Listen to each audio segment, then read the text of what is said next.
Hello students. Last video में हमने लिया था ऑसिलेटोरिया की general character, classification, thallus organization और सेल स्ट्रक्चर के बारे में। आज जो वीडियो है उसमें हम लेंगे ऑसिलेटोरिया की मूवमेंट्स, ऑसिलेटोरिया की रिप्रोडक्शन के बारे में, लाइफ साइकिल के बारे में। तो देखिए, ऑसिलेटोरिया जो है वो 3 प्रकार की मूवमेंट करता है: ग्लाइडिंग, ऑसिलेटिंग एंड रिवॉल्विंग।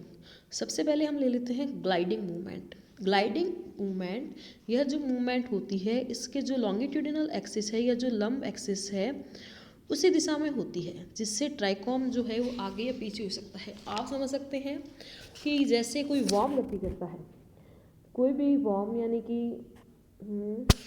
जो वॉर्म है वो अपने लंबाई की दिशा में ही आगे आगे गति करता है। जैसे आप इस डायग्राम में देख सकते हैं कि समझ लीजिए ये है ऑसिलेटोरिया। ये अपने आगे सिरों को थोड़ा सा ऊंचा करेगा ऊपर की तरफ, फिर थोड़ा सा आगे सरक जाएगा, फिर आगे करेगा, फिर आगे सरक जाएगा, फिर आगे, जैसे कोई वॉर्म गति करता है वैसे। इस प्रकार की मूवमेंट कहलाती है विसर्पी या ग्लाइडिंग मूवमेंट। ग्लाइडिंग मूवमेंट में कौन हेल्प करेगा स्लिप करने में? कोई चिपचिपा सा पदार्थ हो, वो कौन होता है? वो इनकी सेल के ऊपर जो मिलता है म्यूकस का आवरण, वो उनमें मदद करता है। तो ये हुई पहली ग्लाइडिंग मूवमेंट। सेकंड है oscillating movement. This is very important.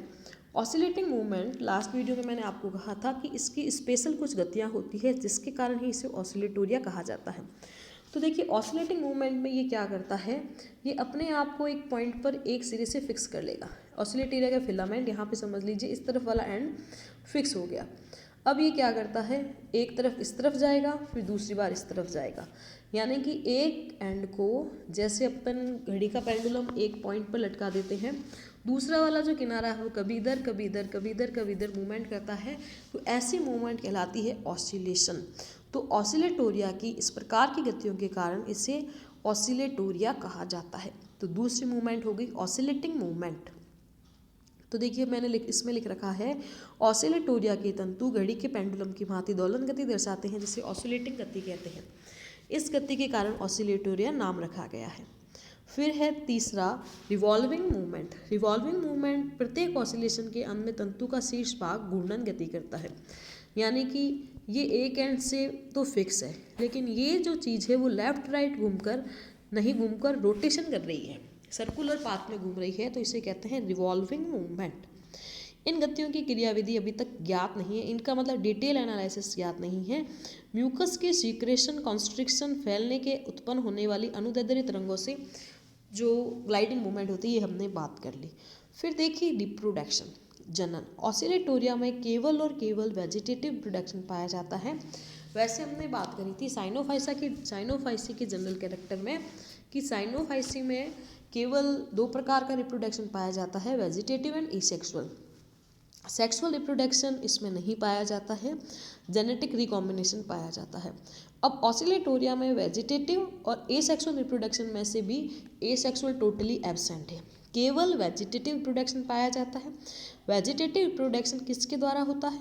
हार्मोगोन्स के द्वारा। हार्मोगोन्स कैसे बनते हैं?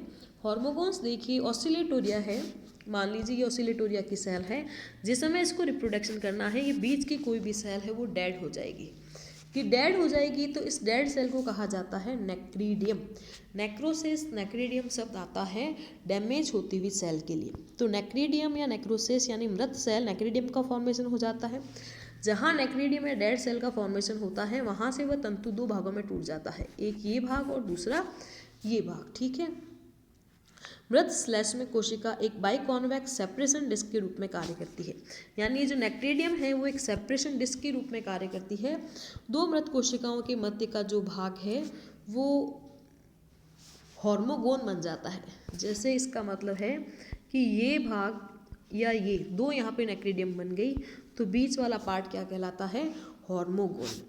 अब चाहे सेल सिंगल नेक्रीडियम यहाँ बनी है, इसके 2 टुकड़े हुए हैं, या 2 नेक्रीडियम बनी है जिससे इसके 3 टुकड़े हुए हैं, तो प्रत्येक जो टुकड़ा है वो डेवलप होकर नया ऑसिलेटोरिया बना देता है।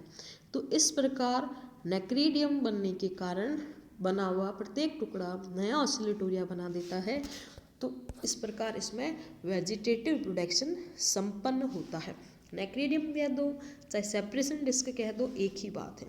एक इम्पॉर्टेंट चीज़, जब भी हार्मोगोन बनता है, हार्मोगोन हमेशा बाइकॉन के होता है, क्योंकि वहाँ पे जो नेक्रीडियम बनती है वो बाइकॉन वैक्स होती है, ये आप ध्यान रखिए। फिर देखिए life cycle. Life cycle life cycle का मतलब होता है कि जीवन जहाँ से शुरू हुआ, विभिन्न स्टेप से होता हुआ वापस वहीं आ जाए, तो उसे कहते हैं लाइफ साइकिल। ऑसिलेटोरिया में चूँकि सेक्सुअल रिप्रोडक्शन है नहीं, ए सेक्सुअल रिप्रोडक्शन है नहीं, तो उसके अंदर बहुत सिंपल सा लाइफ साइकिल मिलता है। या मैं ये कह दूँ, लाइफ साइकिल का मतलब सेक्सुअल, वेजिटेटिव और एसेक्सुअल रिप्रोडक्शन का लीनियर रिप्रेजेंटेशन या डायग्रामेटिक रिप्रेजेंटेशन ही क्या कहलाता है, लाइफ साइकिल। ऑसिलेटोरिया में वेजिटेटिव रिप्रोडक्शन मिलता है, सेक्सुअल एसेक्सुअल नहीं है। तो इसमें हम केवल दो ही जो है बताएंगे रिप्रोडक्शन, पहला है फ्रेगमेंटेशन, दूसरा है हार्मोगोनिया। तो देखिए ऑसिलेटोरिया से फ्रेगमेंटेशन यानी यदि तंतु किसी भी कारण से टूट गया तो प्रत्येक टुकड़ा बना देगा, तो जहाँ से शुरू हुए थे वापस वहीं से लग पड़े। इसी प्रकार यदि हार्मोगोनिया बन रहा है सेपरेशन डिस्क से, वापस उस टुकड़े से वापस ऑसिलेटोरिया बन गया, तो जहाँ से चले थे वापस वहीं आ गए, इसे कहते हैं लाइफ साइकिल। जैसे जैसे हम आगे जाते जाएंगे, ब्रायो, टेरिडो, जिम्नो या एल्गी में भी सेक्सुअल रिप्रोडक्शन, तो ये लाइफ साइकिल थोड़ा सा कॉम्प्लिकेटेड होता जाएगा। आपको कोई भी एल्गी पूरी या कोई भी मेंबर पूरा समझ में आ जाए, उसके लिए आपको ये लाइफ साइकिल ही सबसे ज़्यादा समझ में आना चाहिए। तो ये हुआ ऑसिलेटोरिया। नेक्स्ट क्लास में हम लेंगे नॉस्टॉक, वैसे ही स्टडी करेंगे नॉस्टॉक का क्लासिफिकेशन, नॉस्टॉक का हैबिट, नॉस्टॉक का थैलस, नॉस्टॉक के अंदर कुछ स्पेशल चीज़ है तो नॉस्टॉक की फिर रिप्रोडक्शन। ठीक है, तो ये हमारा एक मेंबर हुआ ऑसिलेटोरिया। Thank you.